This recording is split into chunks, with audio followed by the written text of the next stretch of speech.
नमस्कार दोस्तों, मैं परमिंदर अंबर और आज बातचीत करूंगा। बिहार के अंदर एक पार्टी बनी है जन सुराज पार्टी। जन सुराज पार्टी पे बात करना इसलिए ज़रूरी है क्योंकि मीडिया ने जिस तरह इस पार्टी को हाइप दिया है, इस पार्टी के लीडर जो है प्रशांत किशोर पांडे को जिस तरह हाइप दी जा रही है, यह सोचने का सवाल ज़रूर है। इस देश में ऐसा क्या होता है कि कोई कन्हैया कुमार आता है, कोई प्रशांत किशोर पांडे आता है या कोई इस तरह का सरनेम लेकर जब आता है तो मीडिया में उसको दिखाया जाता है। ऐसा क्या है प्रशांत किशोर के पास कि भारत के जो राष्ट्रीय चैनल हैं लगातार उनके वीडियो, उनके इंटरव्यू और उनके कह सकते हैं कि उनकी पार्टी को लगातार प्रमोट कर रहे हैं। ऐसा क्यों है? अभी हम सब ने देखा कि इंडिया टीवी से लेकर आज तक तमाम चैनलों पर प्रशांत किशोर पांडे के वीडियो चल रहे हैं और सोशल मीडिया पर जो वंचित तबके के लोग हैं प्रशांत किशोर पांडे का लगातार विरोध कर रहे हैं।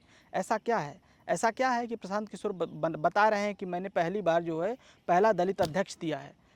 क्या कोई पार्टी जो है अध्यक्ष बना देने से क्या इस देश के दलितों की समस्या खत्म हो जाएगी? इस देश के ओबीसी की समस्या खत्म हो जाएगी? इस देश में एक और पार्टी है, भारतीय जनता पार्टी।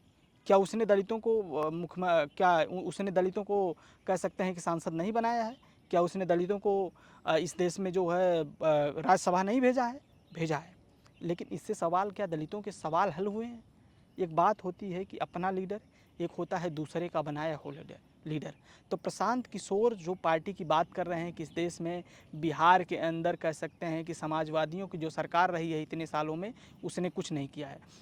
बिहार जो है तबाह हो चुका है। ऐसे में बिहार के एक नए नेतृत्व की तलाश है। तो क्या वह नेतृत्व प्रशांत किशोर पांडे होंगे? इसको हम जानने समझने की कोशिश करेंगे। ऐसा क्या है कि मीडिया जो है प्रशांत किशोर पांडे को लगातार हीरो बना रहा है?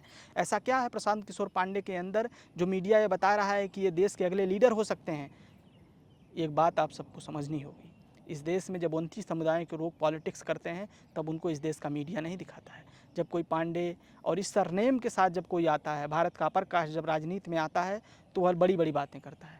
क्या ये बात इसमें कितनी सच्चाई है? ग्राउंड रिपोर्टें कहती है कि प्रशांत किशोर पांडे की पार्टी में उसी तरह का जातिवाद है जिस तरह का जातिवाद भारतीय जनता पार्टी में है। हम सब जानते हैं कि क्या पार्टियां बदल लेने से, मुखौटे बदल लेने से क्या चेहरे बदल जाते हैं?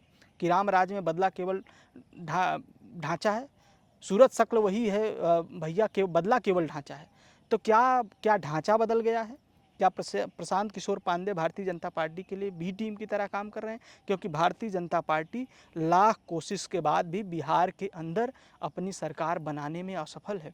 उसे जब भी सरकार बनाना है, उसे किसी नीतीश कुमार, चिराग पासवान की आवश्यकता है या उपेंद्र कुशवाहा की आवश्यकता है। भारतीय जनता पार्टी बिहार के अंदर कभी भी अकेले सरकार बनाने में पिछले 25 सालों में सफल नहीं हो पाई। ऐसे में क्या बिहार के अंदर प्रशांत किशोर पांडे एक विकल्प बनते जा रहे हैं? ऐसा कुछ भी नहीं है। मीडिया की नज़रों में प्रशांत किशोर पांडे एक विकल्प ज़रूर हैं, लेकिन जनता की नज़रों में प्रशांत किशोर पांडे वही पांडे हैं जो भारतीय जनता पार्टी में इस तरह के कई लीडर हैं। क्योंकि हम सब जानते हैं कि इतना पैसा खर्च करने के लिए कौन आ रहा है? तमाम इस तरह के वीडियो भी आए हैं जिसमें लोग बोल रहे हैं कि हमको पैसे पर लाया गया, हमको खाना खिलाने के लिए लाया गया। ऐसे में किसी भी राजनीतिक दल की जो रैली हो रही, खासकर जिसका कह सकते हैं कि पार्टी का पहली बार जो है इनॉग्रेशन हो रहा, पहली बार पार्टी जो है जनता के सामने आ रही है, ऐसे में उस पार्टी के लिए एक समस्या ये है कि उस पार्टी में लीडर कितने हैं। तो ऐसे में प्रशांत किशोर पांडे का बिहार के अंदर किसी तरह का जनाधार नहीं है, लेकिन मीडिया जो उनके खास जाति समुदाय से आने वाले लोग हैं लगातार उनको विकल्प के रूप में देख रहे हैं। क्योंकि एक ट्विटर पर आप देखेंगे, एक्स पर लगातार उनकी जाति के लोग लिख रहे हैं कि एक ब्राह्मण मिल गया है, एक ब्राह्मण चेहरा मिल गया है इस देश को, जो बिहार की राजनीति को बदल कर रख देगा। प्रशांत किशोर पांडे एक ब्राह्मण चेहरा बन गए हैं क्योंकि यक्स पर उनके जो है समुदाय के लोग लगातार ये बात कर रहे हैं। जो भारतीय जनता पार्टी से जुड़े हुए लोग हैं, जो आरएसएस से जुड़े लोग हैं, जो इस तरह के लोग हैं, वो बता रहे हैं कि प्रशांत किशोर पांडे बिहार के लिए हीरो हैं। लेकिन वहीं बिहार के अंदर जो वंचित समुदाय है, जो दलित समुदाय है, वो लगातार ये बात कर रहा है कि प्रशांत किशोर पांडे को सिर्फ मीडिया में हाइप दिया जा रहा है, वह लीडर बिहार के नहीं हैं या वो इस देश के लीडर नहीं हैं। एक मैनेजमेंट कंपनी चलाने वाले प्रशांत किशोर पांडे बिहार के लीडर बन गए। ये बात सोचने वाली बात है कि उनको लीडर कौन बना रहा है। तो बार बार ये सवाल आपके मन में आता होगा कि प्रशांत किशोर पांडे मीडिया द्वारा प्रोजेक्ट किए गए एक चेहरे हैं, जो इस देश का अभिजात्य वर्गीय, जो इस देश का सवर्ण जो मीडिया है, वो लगातार अपने जाति समुदाय के लोगों को प्रमोट करता है। ऐसे में बात आप सबको समझनी है कि आखिर प्रशांत किशोर पांडे ही बिहार के लीडर क्यों बनेंगे? क्या कोई चिराग पासवान, कोई तेजस्वी यादव या कोई नीतीश कुमार लीडर क्यों नहीं है उनकी नज़रों में?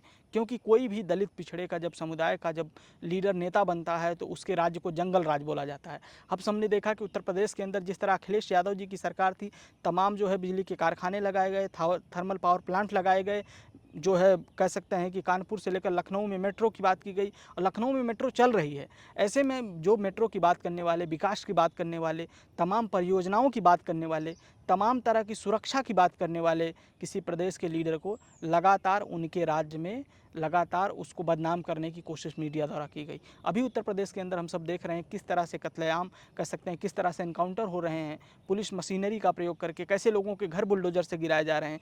कोई जो है जंगल राज नहीं है। जंगल राज सिर्फ जब किसी पिछड़े का शासन आ जाता है, कि कोई दलित मुख्यमंत्री बन जाता है, तब इस देश में जंगल राज आ जाता है। तो प्रशांत किशोर पांडे को इसी तरह प्रोजेक्ट करने वाले उनके विशेष जाति समुदाय के लोग हैं जो उनको लीडर के रूप में देख रहे हैं। लेकिन इस देश का वंचित समुदाय प्रशांत किशोर पांडे को लीडर नहीं मान रहा है। ये सवाल आप भी जान रहे हैं, इस सवाल से आप भी गुजर